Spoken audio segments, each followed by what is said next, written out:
Step 1. Bind materials to ID feeders. All feeders purchased with the machine have pre-bound ID information in the system. If the footprint field shows red, it means the footprint information is missing. Go to Library Footprint and enter the footprint details.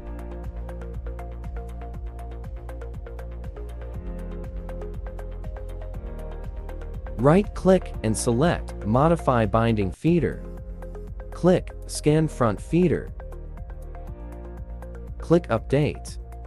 Select the correct ID feeder for the material. This material will be bound to the ID feeder. Click Synchronize to save to Material Library.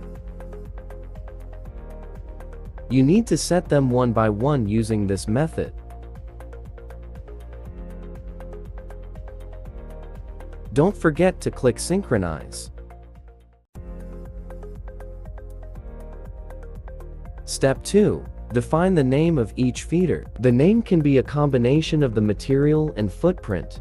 You can quickly name feeders using hotkeys or name them as you prefer. For newly purchased standalone feeders, first bind the feeder ID in the system. Click Add in the footprint interface to enter a new footprint. Return to the material interface, right-click and select Add New Material, then choose the footprint you just created. Right-click and select Modify Binding Feeder. If it does not show this option, click here as shown in the video. And follow the same steps as the tutorial above.